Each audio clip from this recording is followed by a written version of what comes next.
Shit today. How you guys doing? Sorry that I missed the show on Tuesday. My back was fucked up. I appreciate you guys reaching out saying that I was having sex with a lot of fat chicks and that's what threw off my back. No, that's not the case. When you are actually active in life and you do exercises, shit happens, you get hurt. But dude, I never thought a stupid little like psoas muscle issue would be like debilitating. Like I couldn't do shit. I couldn't move, couldn't do anything. But got better. I can actually sit for a little while. It's not that bad. So back on the fucking horse. You know what I'm saying? So a lot of shit has happened, which is kind of good since Tuesday, right? A couple of things we'll talk about real quick and get on my rant real quick. Drawings started coming out for a supposed patent application from Ford to basically, apply for like an all-wheel drive kind of setup. It's really cool looking, and a couple of things are very apparent in the drawing. If you guys were not privy to the drawing, the first place I actually saw it was on Eric Brooks's profile. I was like, oh, that's interesting. And then, Frank had told me he'd seen it before, and I was like, interesting. So what I'm going to do is show you a couple of things that I saw on this drawing that I thought were very, very interesting. Okay. So number one, it's a coyote.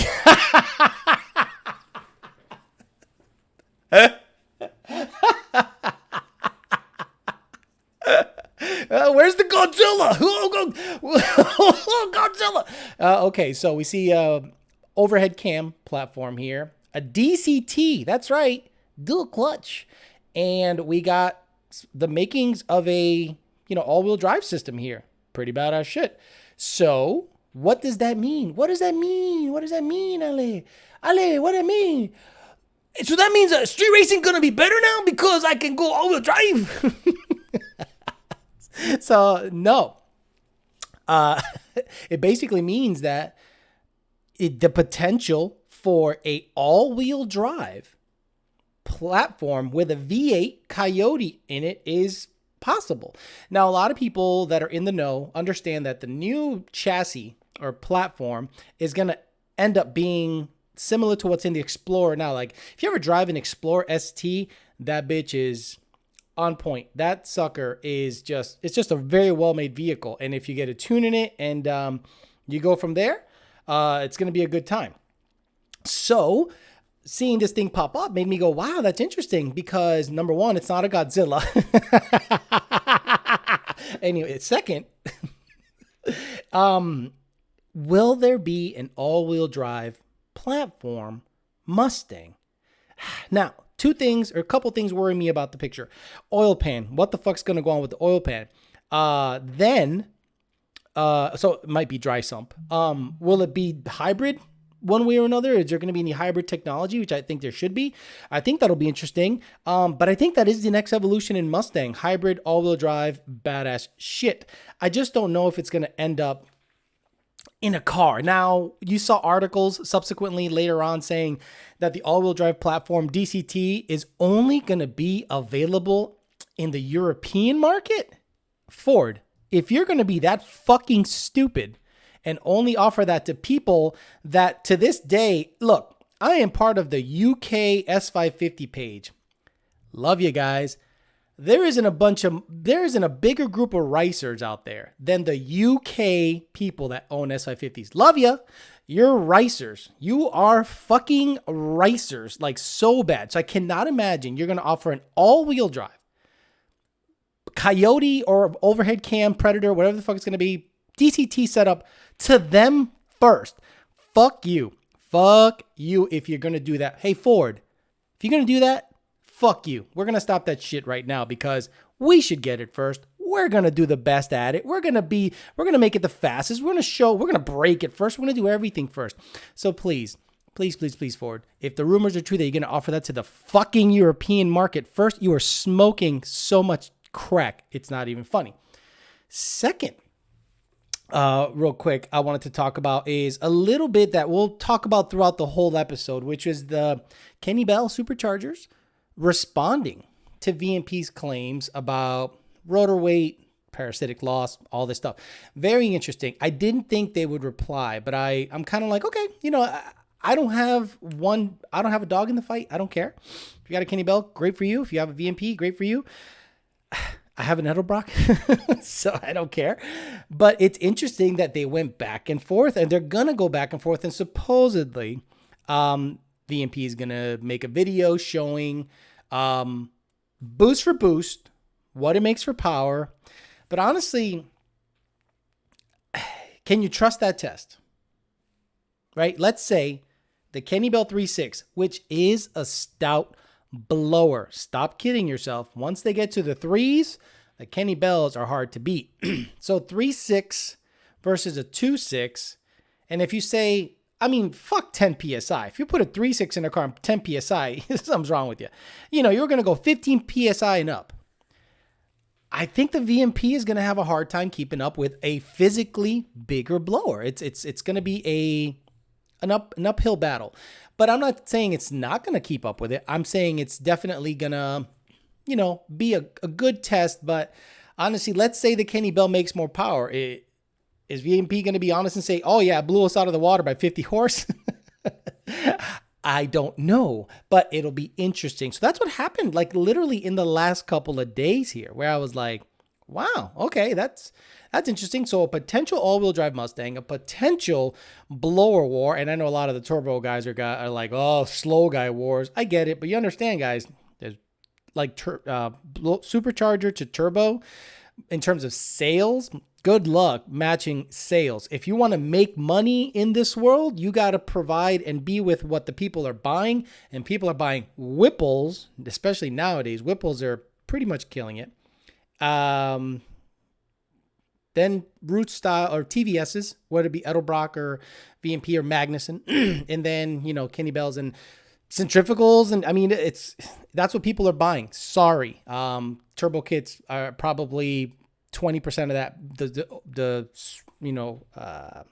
boosted market, in my opinion. So real quick, now that I have Matt 760 on this chat, stop telling people to give them a special tune. Stop telling people to give them a special tune. You don't have a special tune in that car. You have basically what we have in all of our newest base files. It's just, if you do not have drag mode in your car, if it's a base Mustang auto, we enable drag mode. That's it. Okay. And we enable that in all of our base files. If you have a performance pack car that has the modes in it, you can choose drag mode. That's it. He got nothing special. So please, guys, every time you say, Matt told me that you got to give me this tune, I'm going to be like, I'm going to reach out to Matt and tell him, stop it. Everybody gets the same setup. Okay. No one gets anything special sauce. His car, just for whatever reason, really likes that setup. It just likes it. Plain and simple. Edwin Martinez says, I'm base. Yeah, but you're like, if you're at Edwin Martinez, I think you are, you're like an 11 Mustang. So, don't worry about that. But yeah, that's what's happened in the last couple of days. And who do you guys think is going to come out the winner of a 3.6 Kenny Bell supercharged Mustang? Now, I suspect it's going to end up being in a GT500. That's what I suspect. So a couple of things I saw, I went, okay, that's going to be tough, because if you look at the pulley chart, Kenny Bell's pulley chart, they're actually really freaking accurate when it comes to the pulley chart on a 5.4. And then when it comes to race stuff, then they got the 4.2 and I think the 4.7, if I'm not mistaken. Look, those things are in the 1500 and up range, untouchable by any other blower, plain and simple, unless it's a, I don't know like that Whipple makes anything that big to compete with anything that Kenny Bell has in terms of the 4.2 and the 4.7. In terms of straight up power, don't talk to me about parasitic loss, because I don't care. I don't measure parasitic loss on a dyno. I measure rear wheel horsepower versus boost at the motor. That's really what people freaking want. I don't think they care about the metrics, the science. They go boost, fuel, rear wheel horsepower. Everything else is secondary. Okay, so today we also had a couple of guys reach out we do have Lund Racing. Now, I am not, this show is not Lund Racing associated, but I do work for Lund Racing. I just got to put that out there because if I start to talk some shit, I don't want it to negatively affect my my standing in the company. So the worst thing to do to a company, right, is be a part of their group, their forum, and then criticize them using other tuners as examples. So some guy today got slapped in the PP hard. He went in there and said, why does it, on a cam lobe tune, why does it take this long to heat up? It has to reach a certain coolant temp for it to chop. Why can't it chop right away like on cold start? Like, I literally think people want it to chop on cold start. Blows my fucking mind. And then he said, other tuners fixed it. Why can't you? And oh my God, we have some of the most savage customers out there. And I was like, I don't have to do shit. Thank God. They went in there and they were just like, it's jail. And you came in here and you're repping the wrong crew, bro. And they went in there and I was like, now some of the things that were said were a little harsh, but the loyalty that the Lund Racing customer base has warms my heart. And I was very, I don't want to say proud because it makes it look like I'm co-signing on some of the bullshit, but when I saw it go down, I went, hey, that's interesting. Real quick, I think someone gave me $5, says, how are your balls? Funny thing is, the psoas muscle is like right next to your balls, and you can't do anything. You can't move. You can't walk. You can't hump. You can't see. You can't hump, I got no dick, man. I got no dick, Alito. So it becomes really tough to deal with. I had to take the day off from tuning. Believe it or not, guys, I could not sit. Right at around like 11 o'clock. I said, hey, senior, or I said, hey, guys, I'm really sorry. I can't work. I can't concentrate. I'm going to end up sending you a pump gas tune for E85. I was just in so much pain that I actually got like a fever. And I'm like, okay, fuck this. So, and the worst thing is sleeping and just kind of sitting there when you can't sleep. It was almost worse to not do nothing. It was a weird time. But the next day I felt a little better. I was hobbling around like an old man. And for whatever reason, this morning, I just got up and went, it hurts, but it's manageable. So I'm really happy that everything worked out. Timmy Anders says, hey, Alex, here's some money. Have you guys tuned any of the Aussie Harrop blowers? If so, thoughts? Dakota has. Timmy Anders. Dakota has tuned some Harrop blowers over there. We're currently tuning a guy who's had some communication issues with an SET device, which I don't understand. We've tuned many, many cars down there, and I don't know why he's having communication issues with the SET device. I know a lot of our Engage customers, that bitch just goes right in and it's done, but that's the guy I'm tuning is, I think, a twin turbo car or a Whipple car, and it's having some issues communicating. But yeah, we've tuned some Harrop blowers. Look, a Harrop blower, whatever. It's a TVS. Honestly, it doesn't matter what brand is on it. If it says Roush, VMP, Edelbrock, Harrop, it's throttle body size, intercooler setup. That's it. It's going to make the power that it's going to make. The TVS 2650 kind of is what it is. You can choke it and it'll still make power. Then you port it, hog it out. Yeah. So I don't think one blower outshines all the rest. Now, truth be told, I think the quickest and fastest Coyote blower car that has, OEM stuff like 6R80, 10R80, like a stock car with a blower, I still think is an Edelbrock TVS. And then Edelbrock TVS car, like an 840. That's fucking scooting.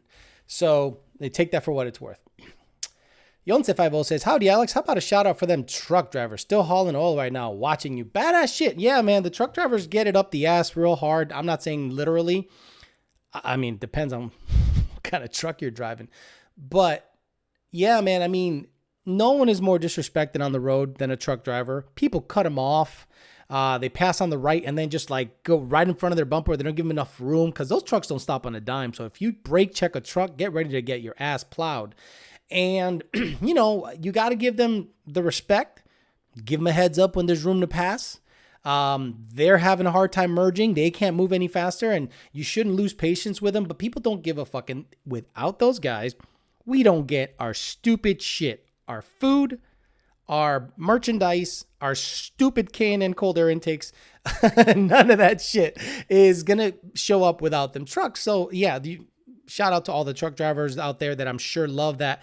I post some of this stuff so they can just put it on their headphones or put it on their Bluetooth device and just listen for an hour and a half and kill some time. Justin Stevens, truck driver up in the Ohio area, I think Ohio.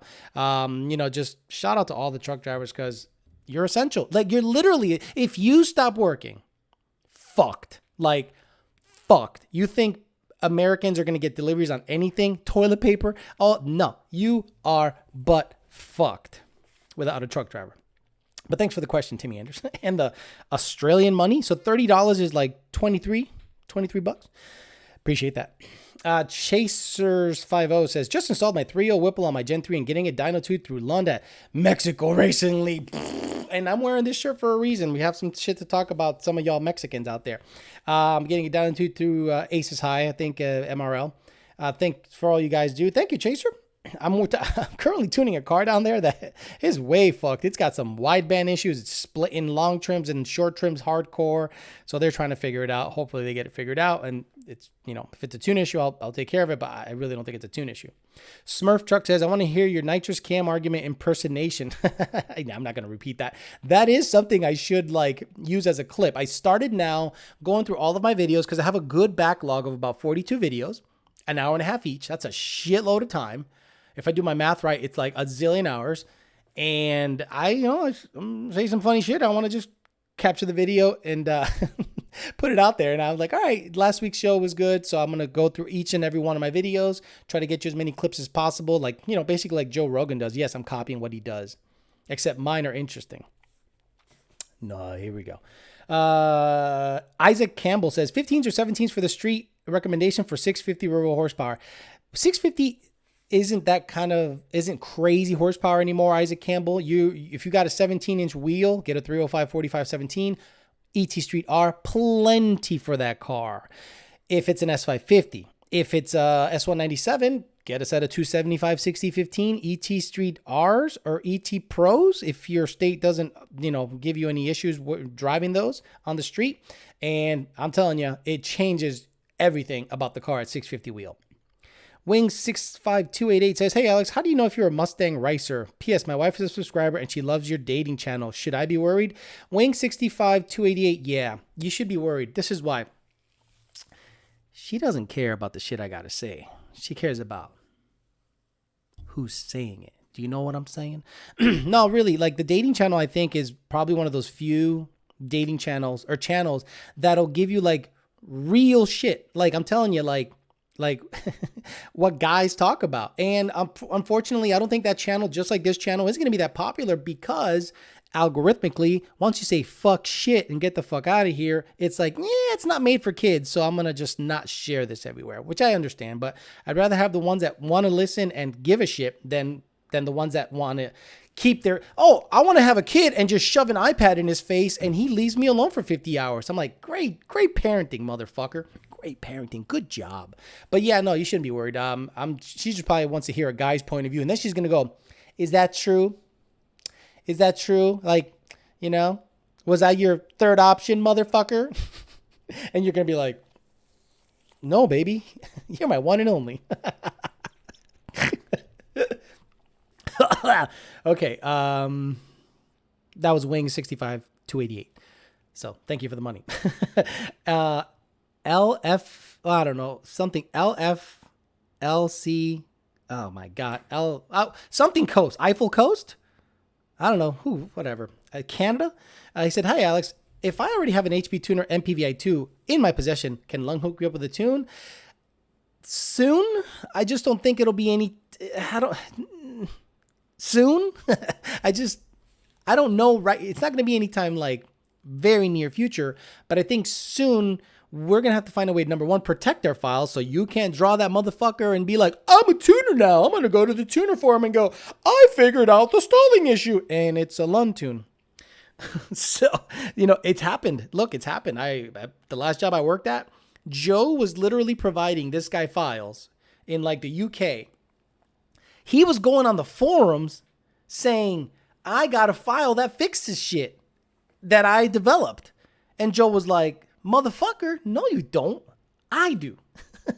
And I've been providing them to you. So I said, Joe, request the file. And I think it was pretty much a duplicate except like gear ratio. So that's when I'm like, we got to find a way to protect our intellectual property, meaning just the file adjustment. And I think that's what they're in the middle of. You know, we're working, we're friendly. So we're trying to provide everybody everything. Now, if you want to tune right now, get an Engage. Get an Engage. But you're not going to be able to draw the tune. It's just not going to happen. I'm not going to let it happen. Fuck that. Unless it's some 2-valve shit. I'm like, here you go. But I'm not going to I'm going to be a guy be like, nope, you're going to either get an SCT or get a Lund Racing Engage because I want to protect our shit.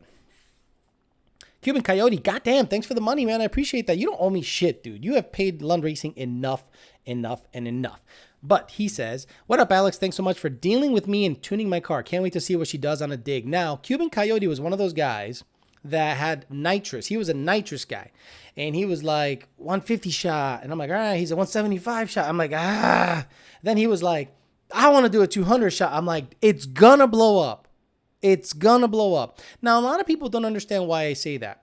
I cannot aim.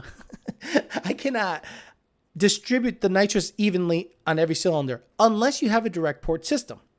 Okay, I can't do that.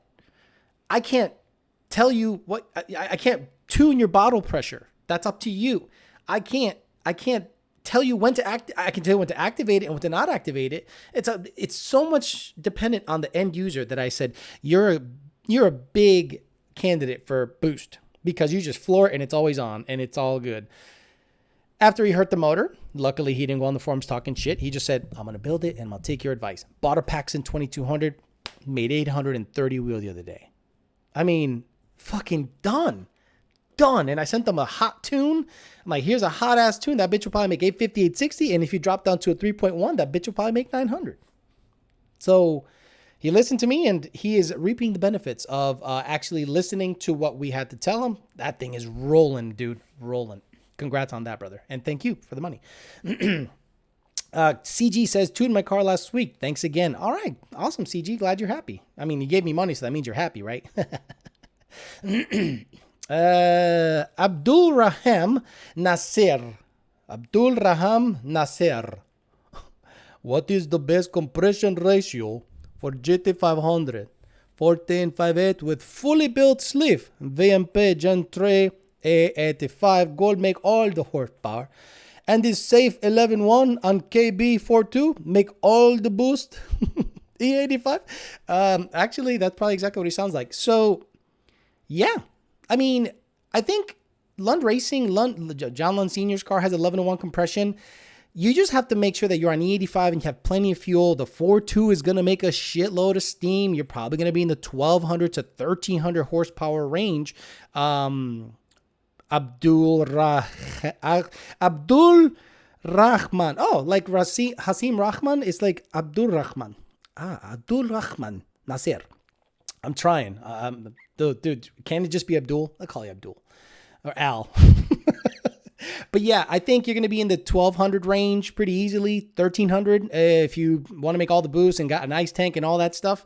I think you're going to be in good hands at 11.1 compression, 19 degrees, 26 PSI or whatever the fuck. Maybe you don't need that much boost. Maybe you need it in the 25 to 26 range, but that thing's going to make a lot of jams. So Abdul, so I think you're going to be good with what you outlined. You basically literally copied Senior's setup except with a bigger blower. So I think you're probably going to make well into the 1,300 and it may be more because the 4.2 makes a good amount of steam as long as you keep everything nice and cool. It's a race setup. That is a race setup right there. So you need an ice tank, E85, ID 1700s or 2000s.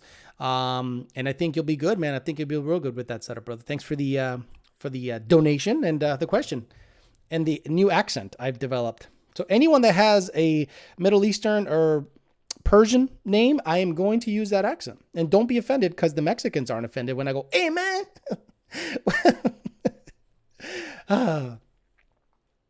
But yeah, Abdul, 11 to 1 compression, you're good. Josh gave me $5, says, how much timing should I be seeing with a Luntune stock 2016 Mustang Auto? I saw 32 degrees of timing on a Wapple. Depends on the load.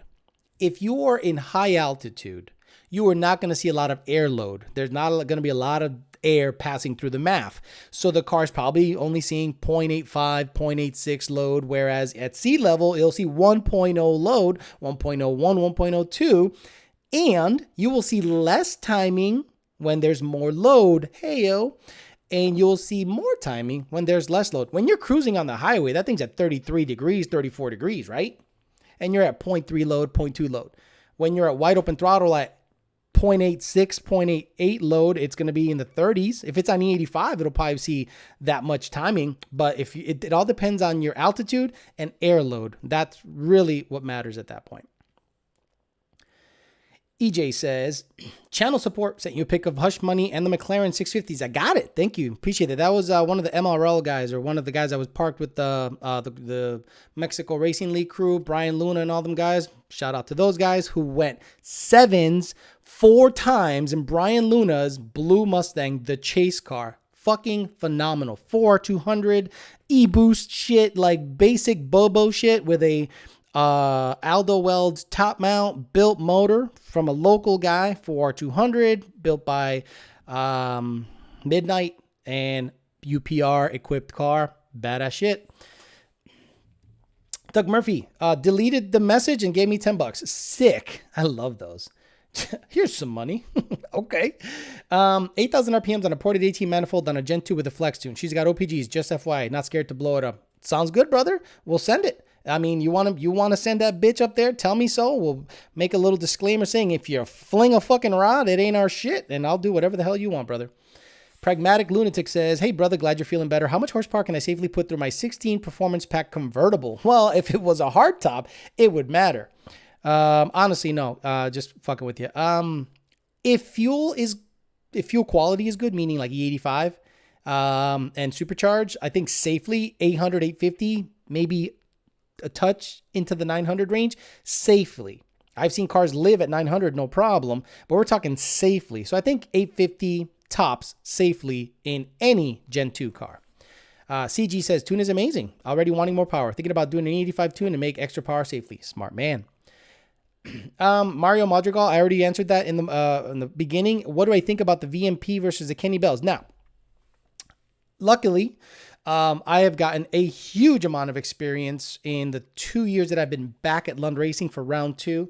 And I am very impressed with the 3.6 liter Kenny Bell and up. I'm not saying the 3.2 is a slouch. I'm just saying if you got a choice between a 3.2 and a 3.6, I would get the 3.6.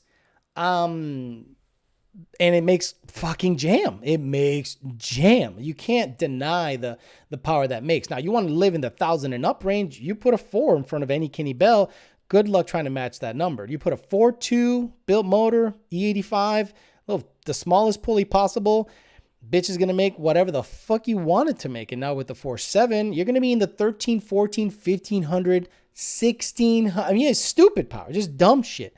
So the 3.6 is stout. The VMP, and I like how I love paying attention to the wordplay. You know, when somebody jabs at you and you don't know it, it's great. When they said they're sourced, when Kenny Bell said, when VMP uses they're sourced, I went, oof, man. So I thought that was kind of like a funny dig. Again, I have no dog in this fight. I love the TVSs. I worked for VMP. I don't think it's a good idea to call out a company by name. I mean, I did it as a character, and people still to this day don't understand that YOLO Douchebag was a character. So if you're a company and you have beef with another company, just keep killing it, you know? But they decided to go there. They retaliated. And I think it's interesting and something to look out for. I'm like, wow, that'll be an interesting back and forth, because VMP replied to the criticism that they were actually, Kenny Bell was being, you know, they were responding, and now VMP's like, no, we're gonna put this shit to the test. We're gonna put it on potentially a GT500. According to their picture, they had I think it was a 3.6 and or a 4-liter. It was a black case one versus a Magnuson ported, how they call it, sourced. But look, it's VMP's design. VMP Gen 3R, and that's going to go on a GT500. That's going to be a badass contest. I would like to see that on a built motor because I don't want to see any limit. I don't want to see it fling a rod and the test is done. I want to see that on a built motor GT500 and be like, yo, smallest pulley, but I know what they're going to do. They're going to go 15 pounds versus 15 pounds, 20 pounds versus 20 pounds, timing. But then what's Kenny Bell going to say if they lose? What I would say, well, how can I trust your test? You're conducting the test. So that's going to be an interesting wrinkle because I love it. It's something to talk about. It's going to be great. And if those two companies are going at each other, that just means competition is good. And that's going to pump up both companies' desire to have the better product. That's my thought. Wings 65288. Your black eye accent is the best. Man, I'm essential as fuck.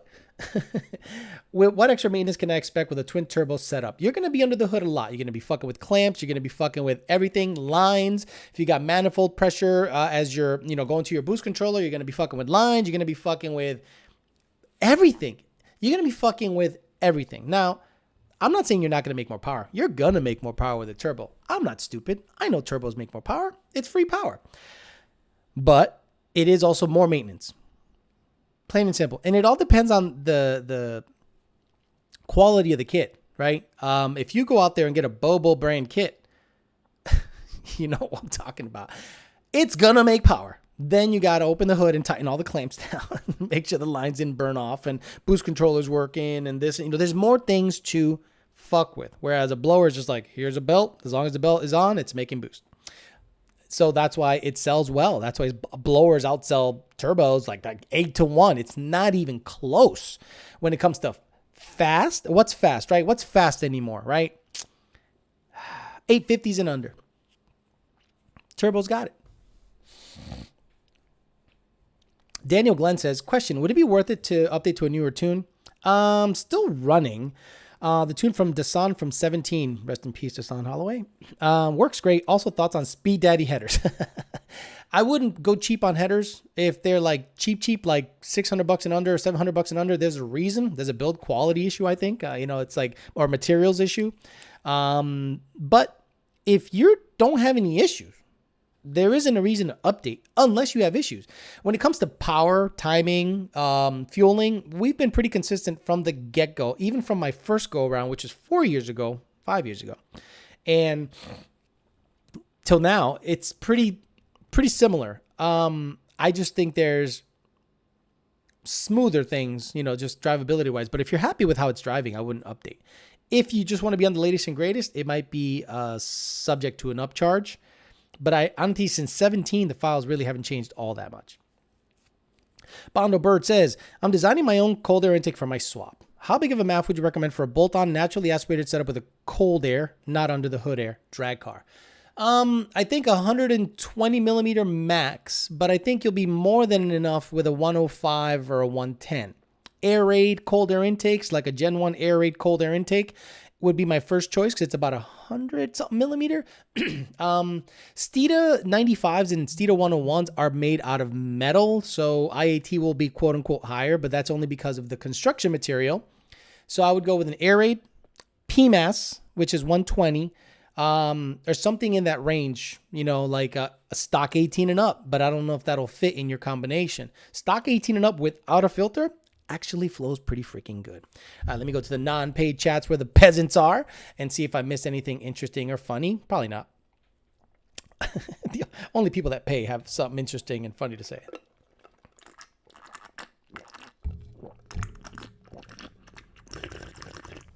Oh, you freaks. You love that. Leviathan 5.0 says, hey, Alex, I'm installing a twin turbo kit on my 2016 GT. I plan to stay between 700 and 800 horsepower. I never banged the limiter, nor do I have a two-step. Would like to know if you recommend oil pump gears at that power level.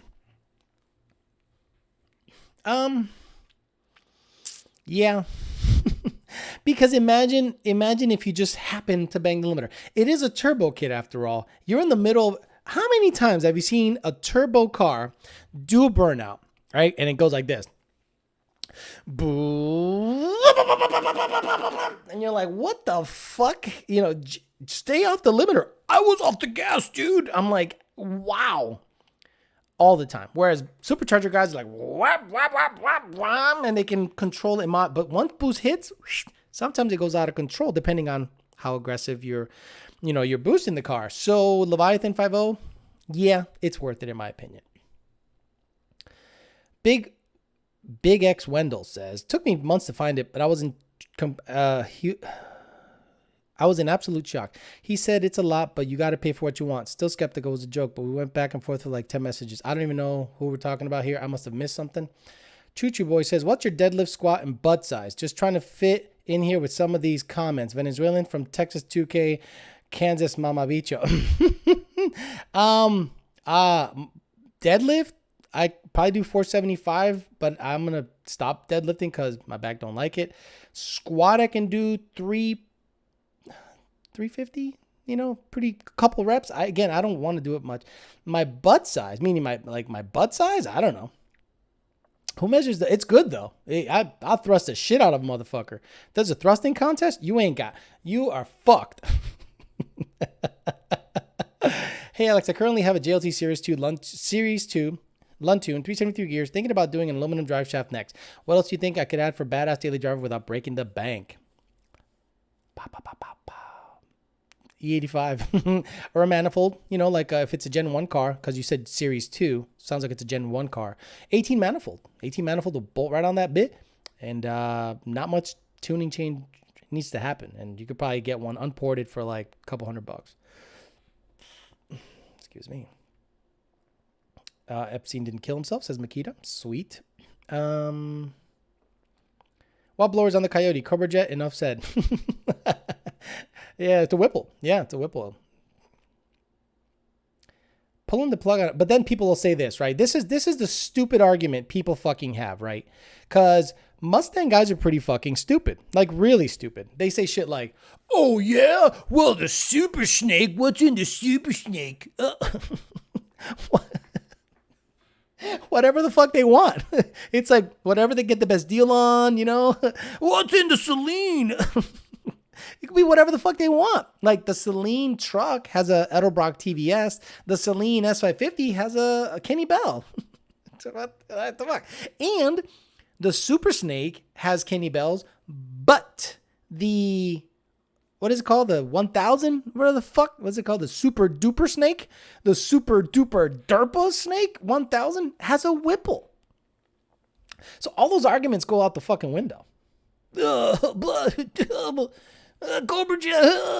Cobra Jet, a fucking turbo 400 race car with no VIN, and you're talking, and then, the people that say shit like that, right? They're the same guy that'll be like, oh man, the best blower is whatever Cobra, Ford puts a Whipple on a Cobra Jet, so that's the best one. And then they go outside their driveway and they got a, 3-valve.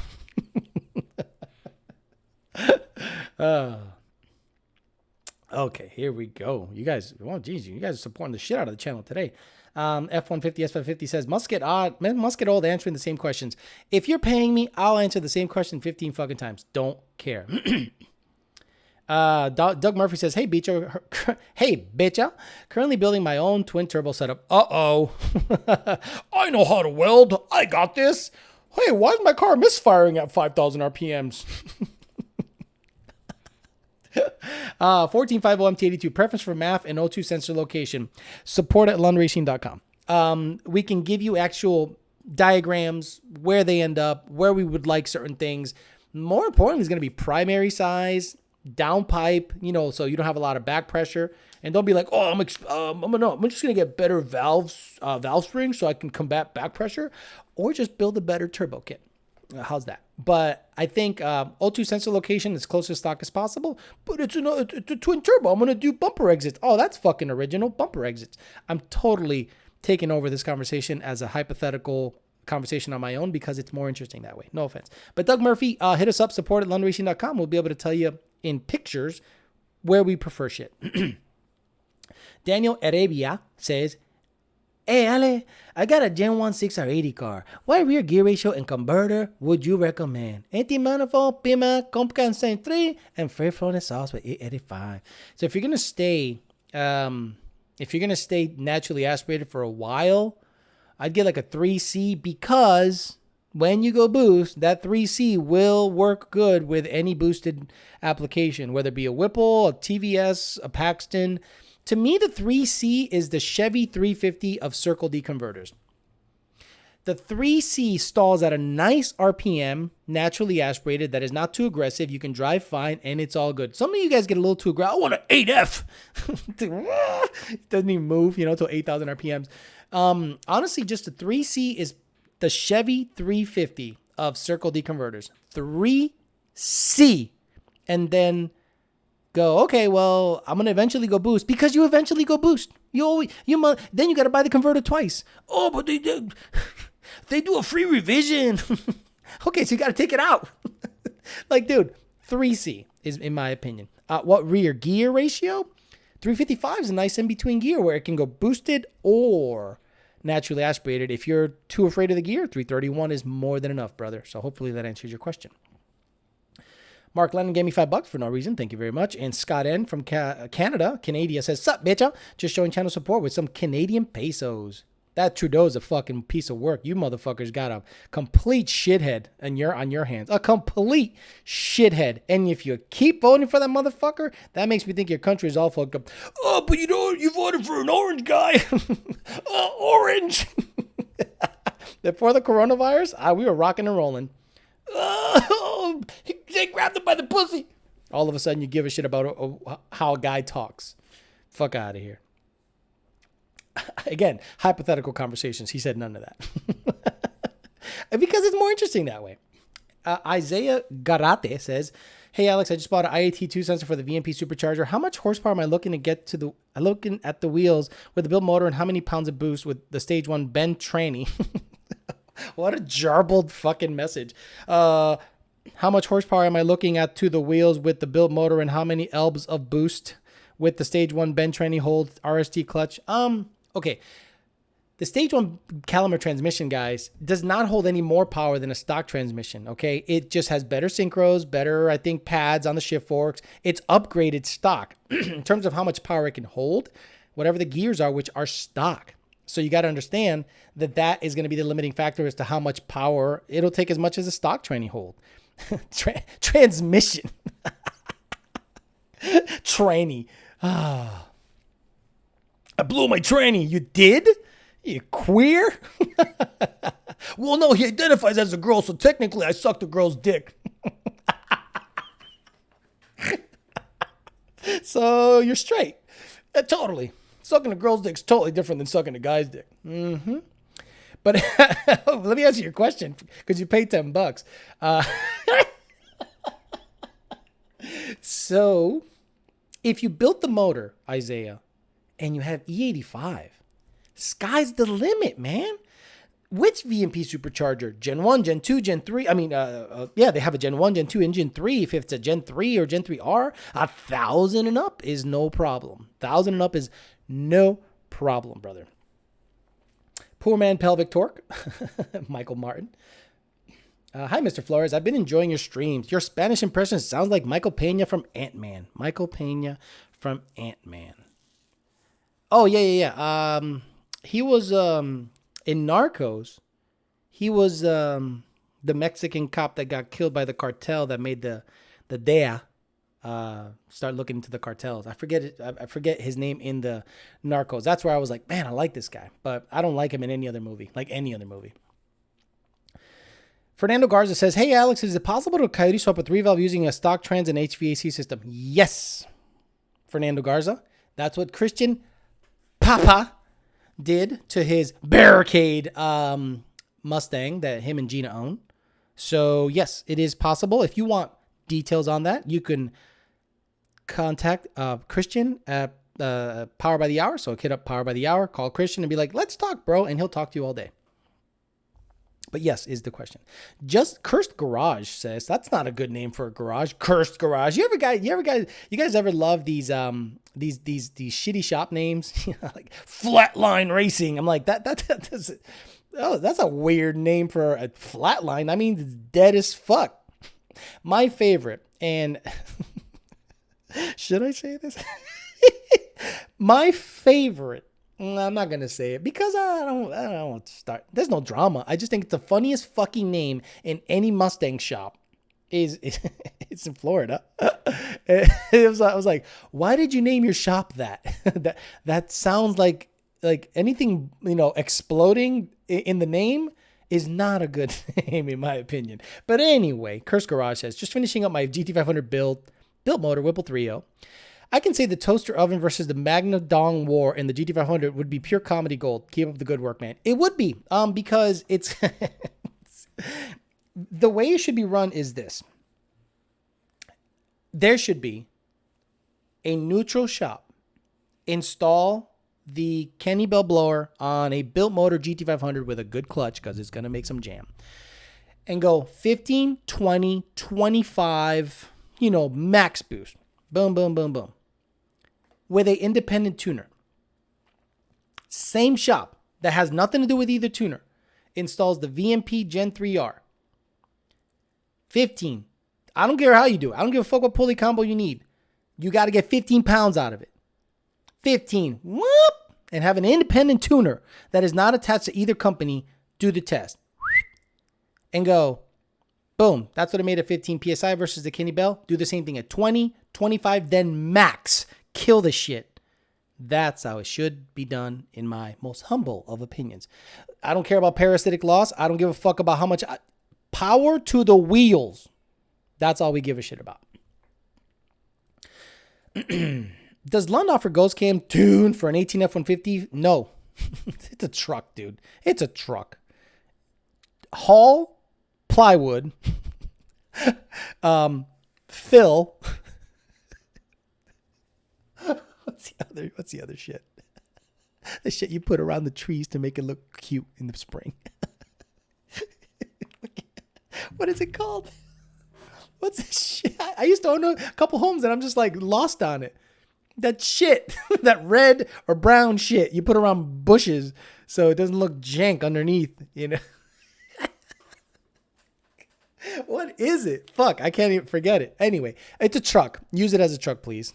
Use it as a truck. Lakin, we don't make Ghost Cam tunes for 18 F-150, period. And for the cars, do you all offer it too? We offer it just for the cars because it's a car. What fuel option do you all offer? 93 Flex E85R tunes. Yes, so the F-150 already is Flex equipped. So when you get a tune from Lund Racing, it's a Flex tune. Basically, you can use pump gas, Flex. It's already Flex equipped. If you want a specific E85R tune for F-150, you're going to have to pay more. And that'll be a dedicated E85 only tune for the F-150. No chopping tunes for that guy. 9671 Cobra says, Cafecito money, El Coyote says, un dinerito para el lonche, bicho, el lonche. Tú no jodes con mi lonche. Si jodes con mi lonches, no, te va a cagar. Thank you very much, El Coyote. Mark Lennon, $10 says, take this money and figure out your damn Ghost Cam tune. Everyone else has for real. Love the show. Love to make the test that you have to pass to get a tune to weed out with no hope. Mark Lennon, if we provided like a litmus test, like, how much more power will an LU-47 make over a stock injector on a stock car? And if you say anything but zero, I don't think you can get a tune. Oh, more power, more gas. But yeah, Mark, we want to make money. And I don't think a lot of people will pass that test. I bought a 19 GT, which is my first S550 last year, at the cost of parts. And the cost of parts had me sounding like Joe Exotic when he said, I'm never going to financially recover from this. Saving up to copy your 19 setup. Badass Kona Coyote. Yeah. Okay. So it is not cheap to modify modern Mustangs. We got to understand you're on the cusp of like shit that's just getting figured out, just out in the market, less than a year old. And these cars are rolling the fuck out. So to be in that world, to be at the forefront of what's going on, you're going to have to pay some money, betcha. I'm lucky that I, with the character I created and got in got in here and made some friends and, got given stuff and stuff to represent. And, I got in a good position, but it is expensive as shit. Every single penny I get from YouTube goes to the cars and the show. Camera, equipment, this and that, whatever, to make it better. Working on some studio stuff, studio space, da-da-da-da-da. So it is not cheap. It is very expensive. So I totally understand. But don't go cheap. That's the thing. Pay the money. I've seen people like, oh, man, the fuel system's so much money. I'm going to make my own. So then you get it, put it in the car, do the wide open throttle pull, and I'm like, yeah, it's running out of fuel, dude. What do you mean? What do you mean it's running out of fuel, homie? Shit. You know how many days in the oil field and how many ditches I had to dig to lay down electrical shit, conduit and stuff to get this shit done? Way, carnal. Primo, cabrón. I don't need anybody. I can just entertain myself. Dirt 81 Bike says 19 Mustang looking at a 2650 and run pump gas. Any other suggestions or recommendations on blowers? Will be summer daily. Thanks for the love. Thanks. Love the content. The Edelbrock 2650 does really well on pump gas. If you had like a Torco additive, I saw a guy almost bust a 9 with like Torco automatic Edelbrock with like a 3-1 pulley. I was like, badass shit, brother. So I think you'll be okay with a 2650 Edelbrock. Don't get a small throttle body. Guys, if you buy a blower, if you buy a Whipple blower and an Edelbrock blower, don't put the stock throttle body on it. Thank you. Buy the big throttle body. Buy the big one. Why the fuck did you get a blower to then put a stock throttle body on that bitch? Oh, bitch, yo, I can't afford it right now. But you're going to buy a tune and then...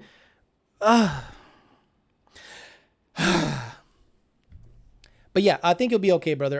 With a 2650 on pump gas, you'll be fine. There's not much to making these new 19 autos go real fast.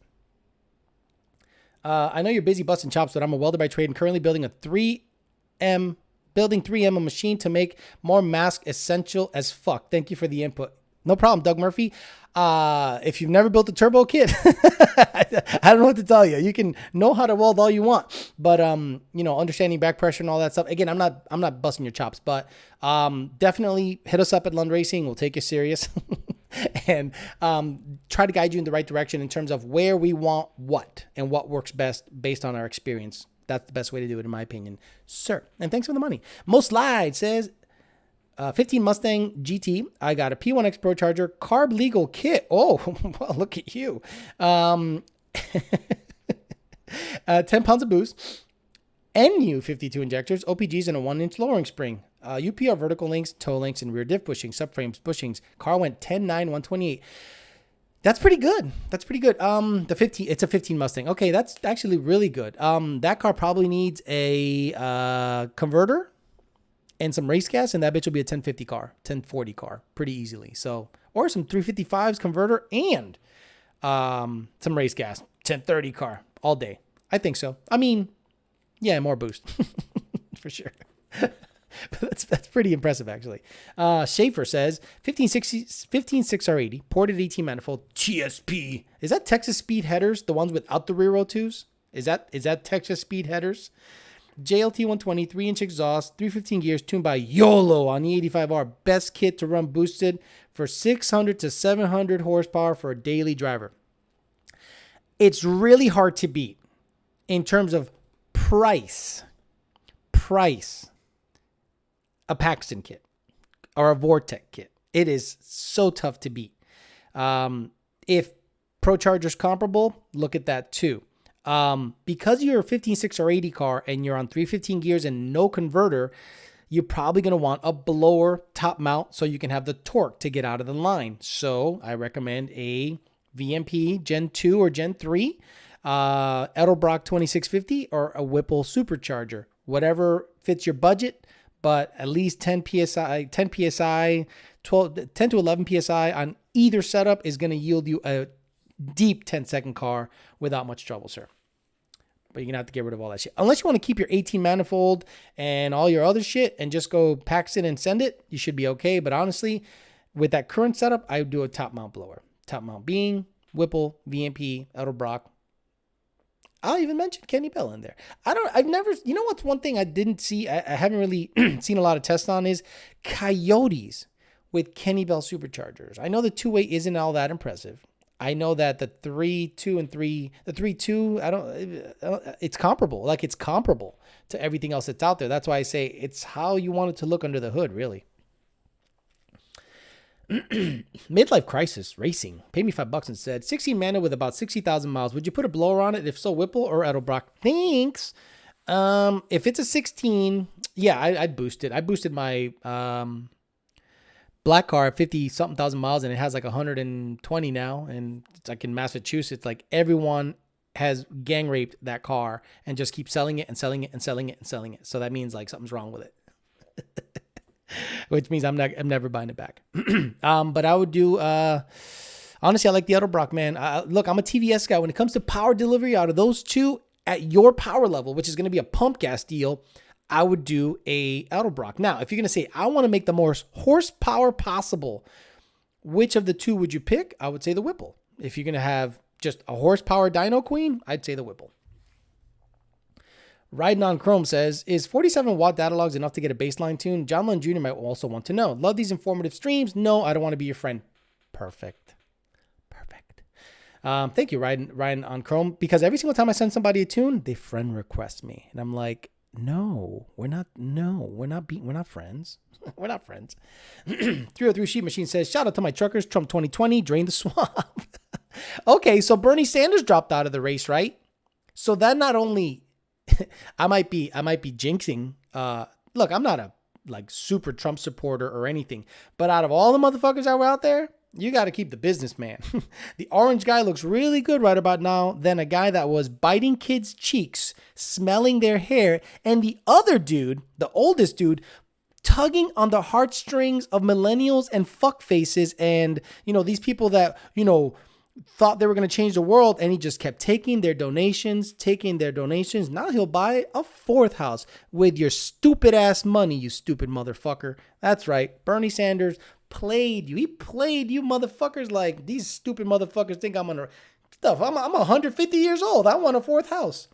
And you're like, oh, Bernie, feel the burn. Yeah, burn in the hole of your fucking pocket because they ain't got no money in there no more.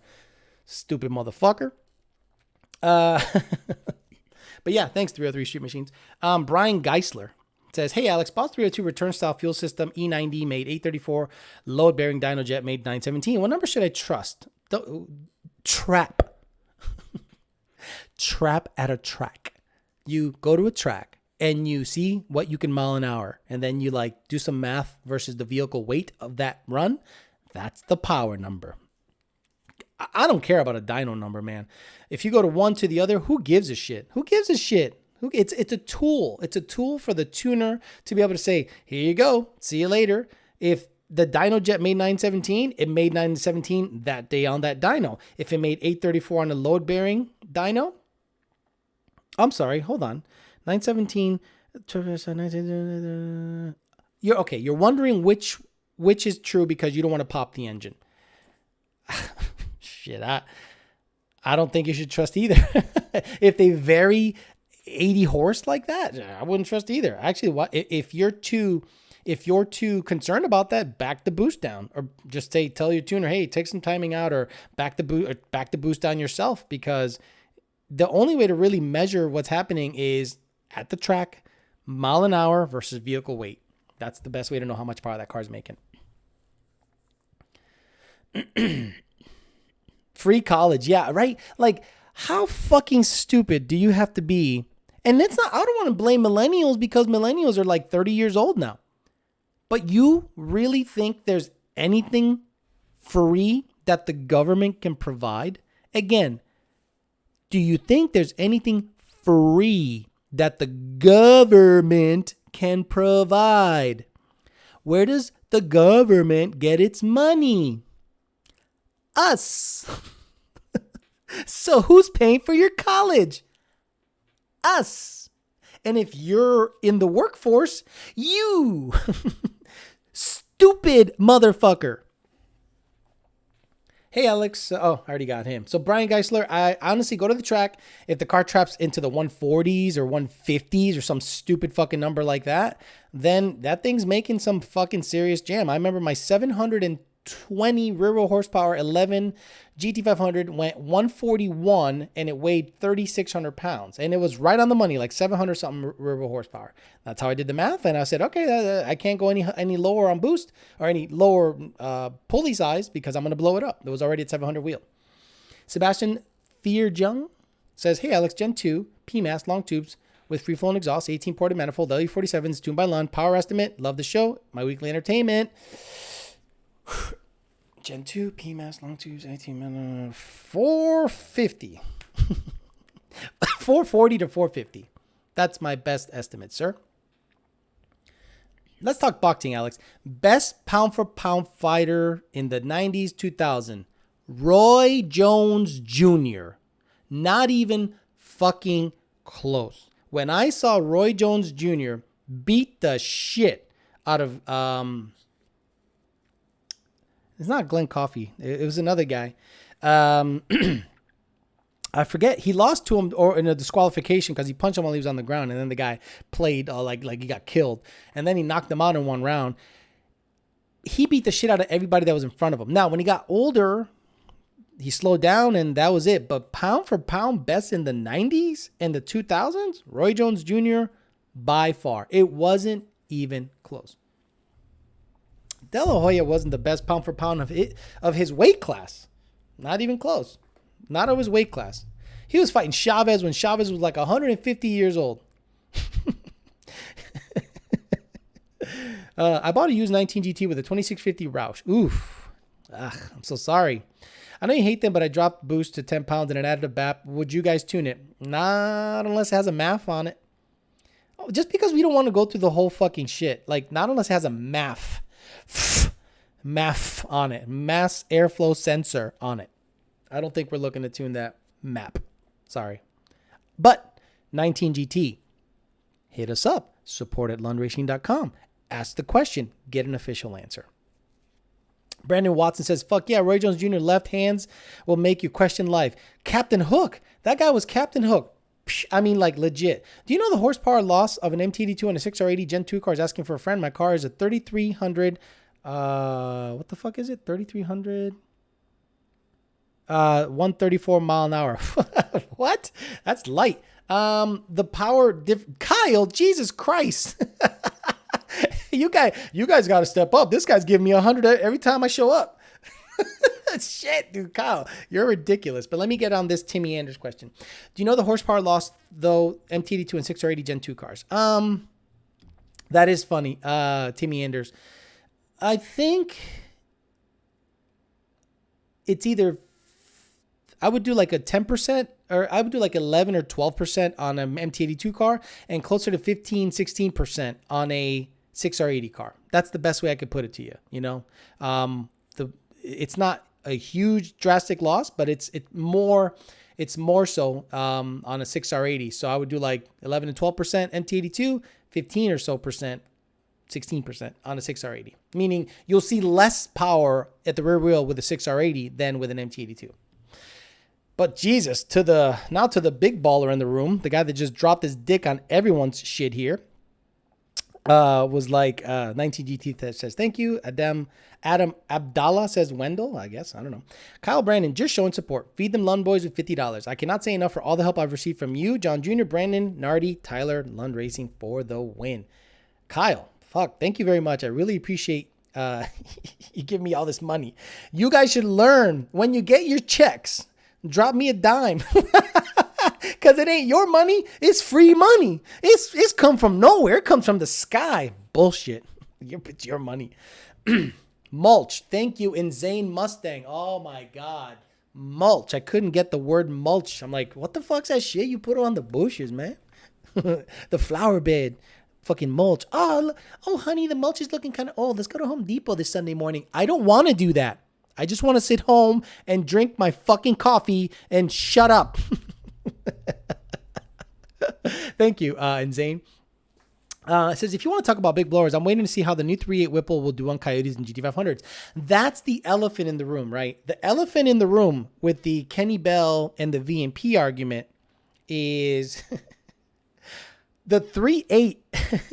There is no 4 yet in front of Whipple's front feeds. There is no 4 yet. And the 3.0 is fucking pretty badass. The CJ Spec 3.0 is stupid fast. It's stupid fast. Sorry. It's been in the 7s. Yeah, the cars are revving 13,000 RPMs, but it's been in the 7s. So is VMP's car. Okay, great. This thing is pretty stout. And the Lund Racing car has been 860s with a front feed 3.0 CJ Spec Whipple. And the thing makes all the jam. So it's pretty impressive. That's the elephant in the room no one talks about. Everyone's like, let's not talk about Whipple. Let's leave them alone. They're just kind of doing their thing, you know. Then this 3.8, it'll be interesting to see what a front feed 3.8 would do. The rumor is, right? The rumor is that Whipple can make a better TVS rotor than Eaton. But obviously patent problems and all this bullshit, blah, blah, blah, blah, blah, blah, blah. So that's why you see so many different variations from Whipple. You'll see a Gen 1, 2, 3, 4, LMNOP, da, da, da, da, da. They just keep, here you go. It's like iPhones. Like you stupid motherfuckers buy an iPhone 8, 9, 10, 11, and like year after year after year. So why wouldn't you buy a Gen 2, Gen 3, Gen 3X, Gen front feed 3.0, 3.8, 3.8X? Root Beer says, Alex, choose wisely. Super hot chica steps on your junk with high heels or anal with a midget? Anal with a midget. She's not anal with a midget. Have you seen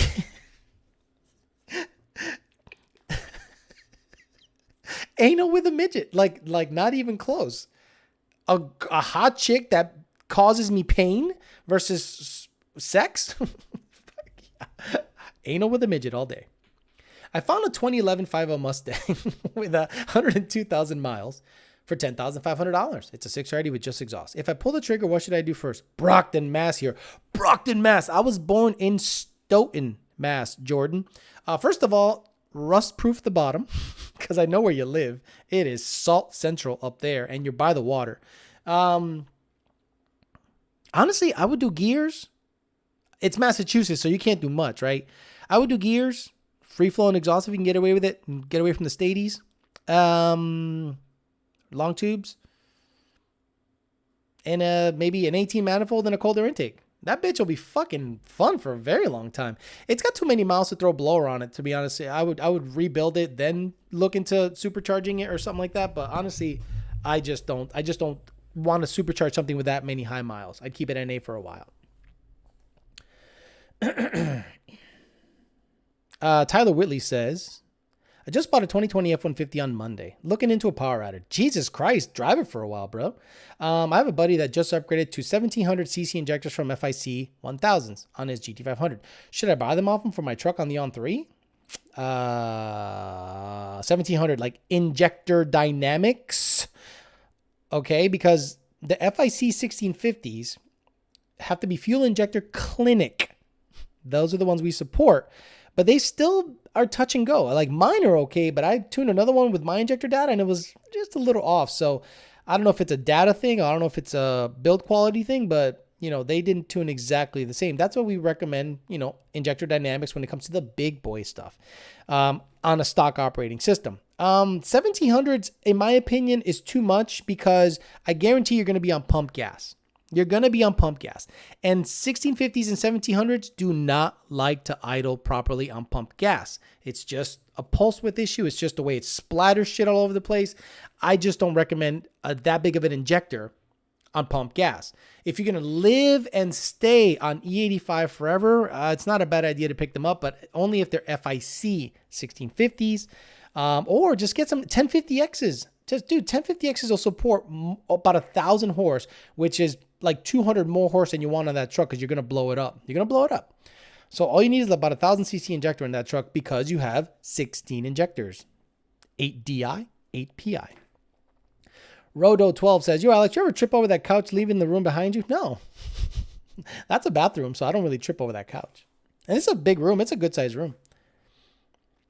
2014 GT trying to decide on ported 18 manifold or a CJ. Don't race much, just really into improving the car and making the power band broader. 18 manifold, easy question to answer. Steve Gellis, been a while. How you doing, brother? Just want to donate to your future studio and equipment. Keep up the good work, brother. Lund Racing, always leading the way. Thank you, Steve. Hope everything's going well in the Carolinas for you. Mike B says, but everyone at Lund, a Swedish fish. I don't know what that means. Oh, wait, hold on. Oh, yeah, my chest cracks. It's weird. What's a Swedish fish? Maybe I'm missing the joke on that one. You're forgetting about the GTO. You're talking GTOs on. See, that's why the peasant chat. I don't really pay attention to the peasant chat until the premium chat. Is good. But now that I go to the peasant chat, it's full of fucking legit shit talk. EJ says mass car inspections are no joke. Physically check for cats. Yeah, that's why I got the fuck out of Mass. Fuck Massachusetts forever. I hate Massachusetts. Hate it. Wouldn't move back there if you fucking paid me. No fucking way. I'm trying to get this mic situated. There we go. Jeff McDaniel says, could I add E85 to my 2013 GT with a Gen 3 2.9 tuned by Lund? Still on factory pump with a BAP? Nope. No E85, brother. Need a return style fuel system. I wanted to talk real quick about something that happened or happens a lot on our tuning system. So a lot of people want track support. Right? Track support means that you schedule ahead of time for track support. You pay us ahead of time for track support. Then the day of the track support, Brandon, Dakota, Jr., or I will take the ticket and sit our ass there for your complete track day, and we'll look at logs, send revisions if necessary. But what happens is people do this. Hey man, I need track support. Okay. When are you going? Oh, I went yesterday. Wait, what? Oh, I went yesterday. The car it spun the tires and stuff, so I don't know what happened. Why do Mexicans do that? I don't know what happened. Whoa. So wait a minute. You went to the track yesterday and you want track support? Yeah, how you going to do that? Well, guys, luckily, I built myself a time machine. Check it out. I am going to go to yesterday. So, here we go.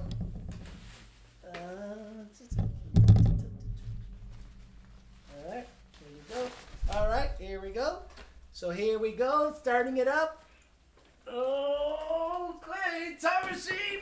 Oh, whoa, there it is. All right, we're at yesterday. Okay. Woo, that was a wild ride.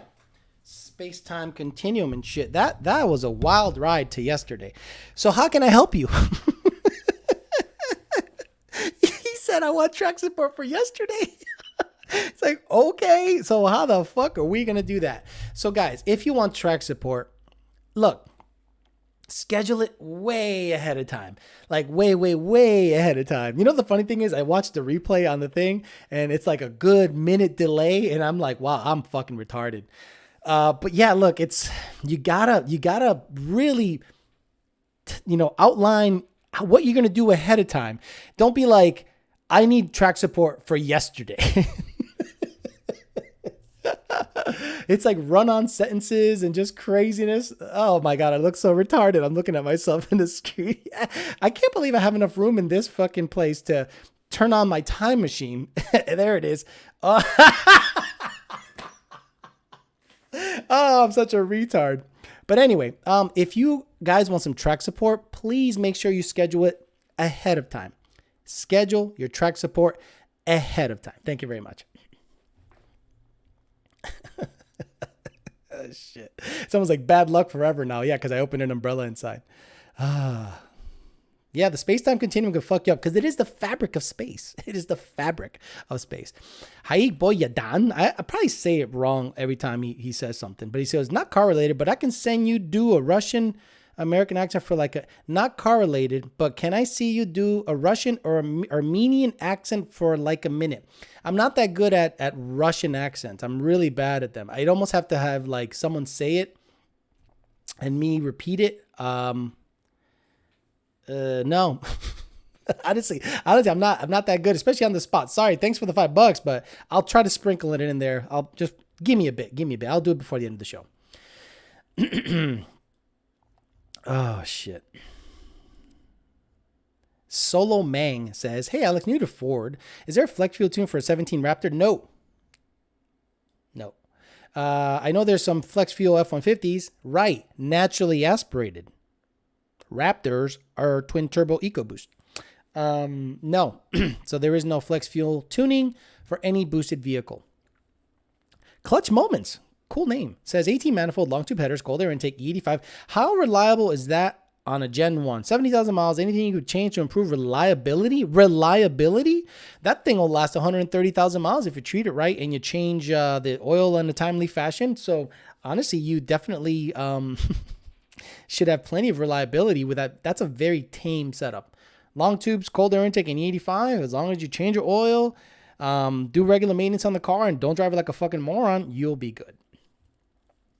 John Paul Demalay says, "Hey Alex, you tuned my 13 GT about 2 years ago and it still runs killer. I'm going Boss manifold for road racing. I was wondering which would be better with the manifold, a PMAS intake or the factory 18 airbox?" Well, honestly, I would keep it covered because you're road racing. And you know, that's going to create a lot of heat. I remember Frank Perdomo had his air filter inside of the engine bay and it was open, and his car would slow down every lap. Slow down. So he moved the air filter outside of the engine bay into the fender, and guess what? He didn't slow down, and IAT stayed happy. So if you have a choice of a stock cold air intake like an 18 plus covered or an open air PMAS, I would do the stock covered 18 plus, sir. David Zaremba says, "Alex, you missed my paid. I'm putting a ProCharger P1X on my 2018 GT. Lund wants me to get 1050X and a BAP, but ProChargers say I don't need it until 7. Okay, who's tuning your car? David, who's tuning your car? If Lund says get 1050Xs and a BAP, get 1050Xs and a BAP. If you want ProCharger to tune it, then do what they say. If you want us to tune it, do what we say." He says, "Am I an idiot if I don't do the upgrade absolutely right now?" I don't think you're an idiot. I just don't think you'll get a Lund tune, right? I mean, I just don't think you'll get a Lund tune. Because honestly, about the last thing we want to do is skimp, right? A lot of people will be like, well, all you really need is 52s. That's true. All you really need is this and that. I get it. But if your tuner is telling you, hey, we're looking to have a little bit of headroom and not have to buy things twice, because what's going to happen is you're probably going to have to tune the car twice, right? Let's say, for instance, you tune it on the current setup, LU47s or ME52s. And then you're like, oh yeah, I want to go lower. I want a lower pulley size. Oh, guess what? Now you need to get injectors. And then we got to retune you for those injectors. Just get it now. And they're actually probably saving you time in the long run more than anything. Again, we're not selling injectors. We don't make money on injectors. We just tell you what parts work the best on certain vehicles and certain applications, and we pass that along to you. GT Frank says, "What Gen 3 is better, regular GT or PP1 with 373s? Manual?" It depends on what you want to do, but I think the PP1 with 373s, that's what I bought. But I bought a base, meaning I didn't want all the frills and the leather and all the bullshit. I just wanted a light car because I knew I was going to supercharge it eventually, and I didn't want all the cute shit and have some weight savings, but I wanted the Brembos and I wanted the 373s and the springs. So I think a PP1 or a PP2 is better than a base. For sure.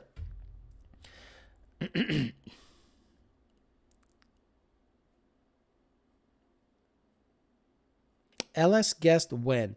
Major should talk between everyone. I don't know. Why listen to your tuner? John Anderson says, 11 GT with long tubes and free-flowing exhaust, stock intake, cold air intake. How much vacuum should I see at idle? I don't know. Fucking, yeah, right around. It's not currently seeing 12 PSI. How much idle should you see at vacuum? How much vacuum should I see at idle? Currently seeing, I don't even understand the question. You're saying, so let's say, for instance, if you set your regulator to 55 and pop it in there without boost, it drops at about 10 or 11 PSI. So yeah, about 12. I have VMP boosted pump if you need it. Okay, someone's actually giving shit away. That's nice. It's a nice little, it's like not only it's a forum. It's not only a chat, it's a forum. You give each other parts and shit. Thanks, Alex, always helping out. No problem, David, anytime. Big Daddy Trucker says, this is very educational. Awesome.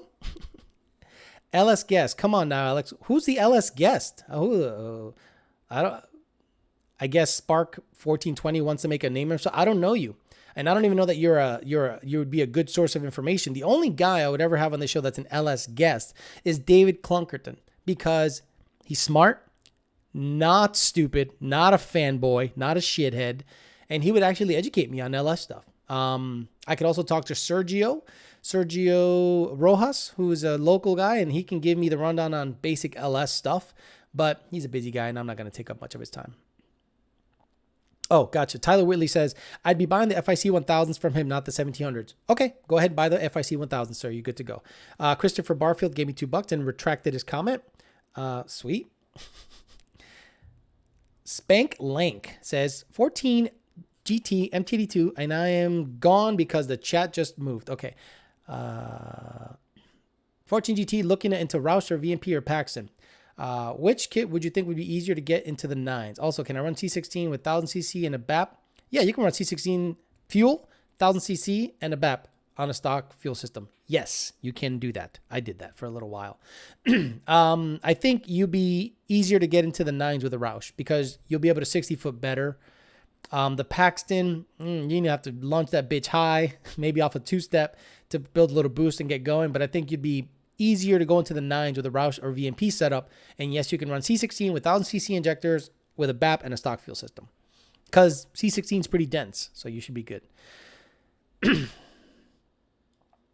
It says, Michael Charlton says, Alex, once Paxton set up in 4-fuel system, will my 15 run the same as it does NA until boost hits? Yeah. 15 pp MTD2, 373 long tubes, FFE, intake E85 currently. Will it run the same as now until boost? No, because naturally aspirated will probably command more timing, but you're going to hit boost the moment you give it like a quarter throttle, dude. Like legit a quarter throttle. If you mean drivability, Michael Charlton, yes, it'll drive exactly the same. The only thing is if you're one of those fuck faces that drives around the parking lot in first gear at 5,000 RPMs because you just do, the bypass is going to be an issue on a Paxton setup. It'll be opening and closing like right in between boost and no boost, and you'll get like a slinky effect in the parking lot. Ooh, ooh, ooh, ooh, and you're like, oh, dude, it's surging. It's not surging. Stop driving around the parking lot at 5,000 RPMs. So that's the only thing that might come up. Mo Slide says, yeah, I'm carb legal in Cali. No time for the BS out here. Manual car, 331 gears, and I was on Nitto NTO 5Rs. Manual car, that's badass shit. I didn't buy them. They came with a drag setup. I bought off a guy, fuel system, then E85. Smart, man. Great show, Alex. Thanks again for your time each and every week. Yonce50, thank you very much for tuning in. I appreciate that, brother. Mario Servin. Actually, hold on. Adam Wonder says, how much power does a 98 Cobra with a buy? Mario Servin 1980 says, 18 F-150 drinking 2 quarts of oil every 1,000 miles. Thoughts on a 2.9 Whipple on it? Trade it in or what? I mean, that ain't good. That's a lot. What oil are you using? What oil are you using? Oh, fully synthetic Mobil 1. Spark 1420 says, been watching your show since episode 4. Oh, yeah. Yes, you're right. You're right, Spark 1420. I'll try to get David Clunkerton on. He now works for Roush. Guess what? He used to work for Vengeance Racing. Now he works for Roush. Good for him. I'd love to get him on the show. And if he's listening, hit me up. We'll see if we can set something up, brother. I'd love to have you on. And I'm just going to do rapid fire questions. Boom, boom, boom, boom, boom, boom, boom. And I'm going to pre-screen your ass. We're going to talk offline and make sure you're not fucking psycho. Because I want to know what to expect out of you to see if it's something that our fans would enjoy. Big X Wendell is the high rev drivers. Yeah, those guys that just leave it in fucking gear through Walmart and it's like whooshing, sounding like dragging cardboard. I'm like, shift it into second, please. Shift it into second. What headers would you, okay, Straight Sketchy says, what headers would you recommend for a 2015 GT with an 18 intake seat of cold air, 3-inch catback, H-bomb? And trust me, I did just want to hear you say H-bomb. Cooks, American Racing, or in my opinion, the best in the market is Ultimate Header. Now, I think these three are on par. LTH, American racing, cooks. Can't go wrong with either. There's just something about Ultimate Header, though, that the way they're made, it's just like, oh, they're on my Fairmont and they're on my white car. Just the build quality is amazing, but they are more expensive. Understand that. Okay, so Texas Stang says, love the channel. Here's some peasant guap. YDBT. Thank you, sir. Clint Franklin says, built T6 Corvette or a 15 GT on a $30,000 budget. Depends on the Corvette. Depends on the Corvette. Because if you got like a built Grand Sport or like a built C6Z, I'm sorry, yeah, built C6Z, it might take the C6, man. It's a better trans. The motor, I'm not really sure, but if it's built, I'm sure it's gone through the paces and hopefully it's taken care of any weak points, but that's a tough one, brother. Can you talk about heat soak on superchargers? Joe Daniel says, my tuner says VMP is the worst. Whipple, Kenny Bell, or Roush. The Matt 760 says Brett Burke.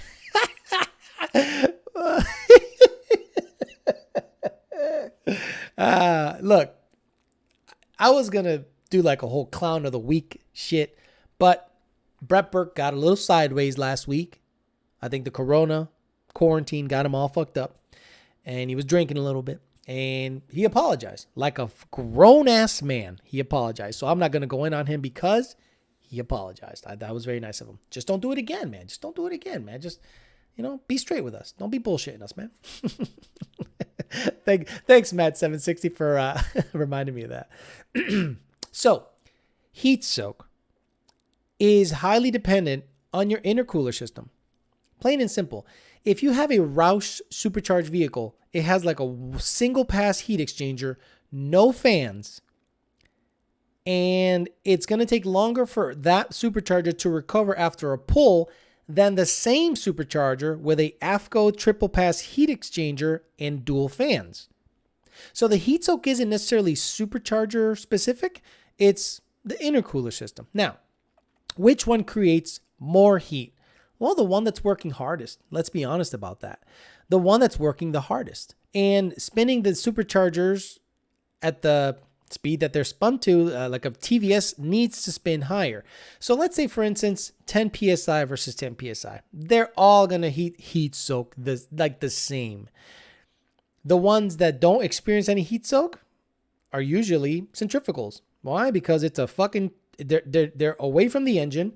It's air to air and it's ambient, but the higher the boost goes, even those guys get hot. They don't heat soak, but the IAT does get hot because the faster you move the air, the hotter it gets. Plain and simple. So when it comes to VMP, Roush, same shit. Kenny Bell, Whipple, Edelbrock, the lowest IATs that I've seen during my testing, my tuning, is Whipple and Edelbrocks have the lowest IAT out of all the top mount blowers, boost for boost. My Fairmont does not get over 130 at 90 degrees. 130 after the pull, it'll run an 870, an 890, a 90 at 80 degrees, come back, that bitch is at 131 and it's starting to come down. And it's got a single pass heat exchanger and a big black magic fan. That's it. Nothing too fancy. The Whipple is even better in my opinion, because they have, I think, a better intercooler setup and it's wider, so there's more air and it doesn't get as hot. So honestly, it's one of those where you're like, depend on the boost level. The ones that are going to be spun the fastest are going to create the most heat, in my opinion. So take that for what you will. Can't wait to run the 85 moment 2016 stock injectors. You can. Thanks for the emails again today. P.S. I'll be sure to block you on social media. Smart man, Matthew. Smart man. Yeah, dude. Honestly, on social media, I don't even answer tech questions. When people friend request me out of the blue, it's either they want me to be on some beef that I was involved in, and they want to be like on my camp or whatever, or they want tech shit answered like late at night when I'm like chilling at home. I don't want to talk tech shit. I want to just chill at home. All right, I'm going to start getting ready to get out of here. Usually about an hour or two into it, or an hour and a half to an hour and 40 minutes into it. Right now, I'm an hour and a half. So if you guys have got anything you want to get out of the way, I'll get out of here. It's been a great show. You guys have been crazy supportive. I really appreciate everything, especially homeboy that's still up there at Kyle Brandon. He's still up there at $100. In other words, you can still see it. It's pretty amazing. Brendan Russum says, enjoy some tacos on me later on the quarantine. Enjoy some tacos on me after quarantine. I can get tacos right now. I can go right to El Paso Taco on military and take out. Boom, get me some tacos and get out of there. Everything's open. It's just I'll take out. I'll try to get you logs after as soon as I can. The weather sucked today. Thanks again. Car runs great so far, but still only on flex. Trying to run down the tank to fill E85. All right, Brandon, get after it. E85, you're going to see more timing sooner. Don't be like, oh, it feels faster on flex. It doesn't. It doesn't. You're seeing more timing on E85R, and I added a little more timing up top. So peak, it'll make a little more, and average, it'll make a lot more. David Martin says, hey, Puto, you still on? I'm still on. Hey, Alex, what do you think about the COVID deals going out now? Ford doing 0% for 72 months on 2020 and 84 months on leftover 19s, plus deferred payments. Would you change brands? Yeah. Like I would buy an Expedition right now, or if I could afford it, like a leftover 19 Navigator, but I can't swing that right now. Jeremiah Camp says later, what's up, brother? I didn't see him on the chat, but nice to see him. He's a fucking loyal fan. That guy's here all the time. Adam Abdallah says, yo, Alex, this is Adams. Tell the new guys about the signature move that when you grab a Tiffany over. That'll be soon. I'll tell. My signature move. See, guys, I have a signature move that I talk about on my dating channel that I will show you guys sort of kind of. I'll probably do it with dolls because I don't want to do it myself because you guys are just going to Photoshop me banging a dude or something. But it's a move that if you're banging a girl and she's making certain noises, this move changes the noises. And you're like, whoa, she got some extra inch on that bitch. You know what I'm saying? So I'll show you guys that eventually, but not now. That's what he's talking about. Boosted Mustang. Oh, Michael Diaz. Boosted Mustang, 620 stick, stock manifolds with CADs. Looking for more horsepower. Would you do headers or return fuel system? Go 85. I would go free flowing exhaust right away. Because them cats with boost, they're not going to live long. Edelbrock Victor 2, thumbs up, thumbs down. I haven't seen much testing on it, but it basically looks like a Cobra jet made out of metal. So as long as you can fit like a GT500 bolt pattern throttle body on it, and if there's an adapter for a stock throttle body, it might be decent for boost. I just don't know anything about it. Like, I know that Plasma Man is big money, but it seems to be super proven. Even the Holly Sniper, as long as it's not leaking, is also pretty good. So I haven't seen enough testing on it, battle tested on the Edelbrock guy. Aaron Brown says, my 19 GT 10-speed goes into Heidman Racing on Monday for the twin-turbo top-mount kit on E85. Thanks for all the help, man. Gonna dish out the lunch sauce on these Houston streets here soon. Ooh, be careful.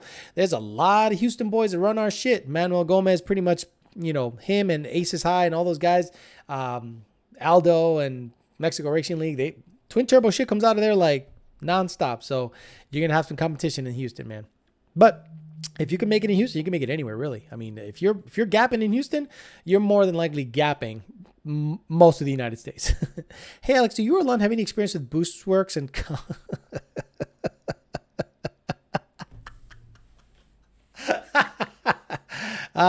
Leviathan?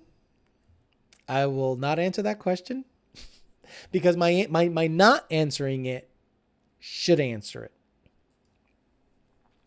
Now, I'll answer the question. I don't have any experience on comp oilless turbos, Leviathan. I do not. I'm sorry. That's what I'll say about that. Coyote Kelly says, I'm a loyal fan. I have literally watched every damn video, even the Produce Zero video that got removed, laughing my ass off. No, I just live at work. No, I get it. Trust me. And thank you, man. Yeah, some of the videos were like Produce Zero. And I'm like, I forgot to name it. Shit. And I had to like make it unlisted and change the name and put it back out there.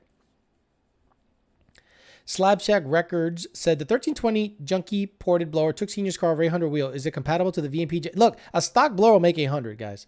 The 1320 junky ported blower, I think, made close to 900. $900 on Senior's car. So I think the VMP Gen 2, they'll probably make a comparable number.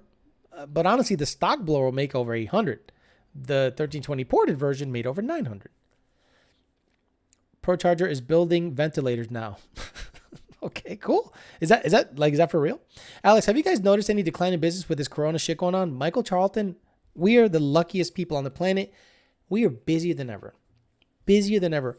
This is why I think people have time to work on their cars and finish their projects and get it done. So I suspect late spring, we ain't going to have shit to do. So we might be tuning on Raptors again. Cobra tuning, half off, 3-valve tuning. Fuck that shit. RSD Snides 8, pretty much, yeah, talked about the company you mentioned earlier. So, yeah, there you go. Oilless turbos, good luck with that. What's wrong with the oilless turbos? How much power can the stock block Gen 3 Coyote take before you start running into issues? 850, 900. And then issues are like, head gaskets and rods chucking. I treat it the same as Gen 2. You can make 1,000. You can make 1,100 once or twice. I wouldn't live in that range. Why would you want an oilless turbo? Sounds sketchy as fuck.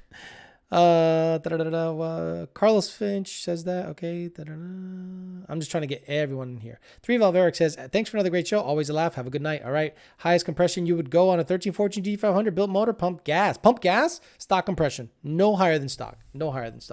If it's, actually 9 to 7 would be okay. That's not that bad. 9 to 7 would be okay. If you're going to go 85, let's go 11 to 1, baby. Let's fucking send that shit, brother. Okay. Let me get out of here, guys. I really appreciate everybody that tuned in, everybody that pretty much contributes to the show. Trust me, guys, everything you contribute to the show is going somewhere. I'm going to make this a better show eventually. Just got to get my ducks in a row. I want to make sure that if I have a guest, he can hear me, I can hear him, a better shot, better cameras, maybe a studio space, or make this a dedicated studio, like legitimately. So just working on all that stuff, but I really appreciate all of your support. I'm trying to make this channel is going to be this pretty much live stream stuff. And once in a while, I'll sprinkle in a video because you guys really don't give a shit about the videos. I think you give a shit more about the live streams, which I'm okay with, but I'll sprinkle in some videos during the week when I can. Okay, guys, stay safe out there. Don't breathe on nobody. Have protected sex, meaning wear a face mask only. And we'll talk to you later.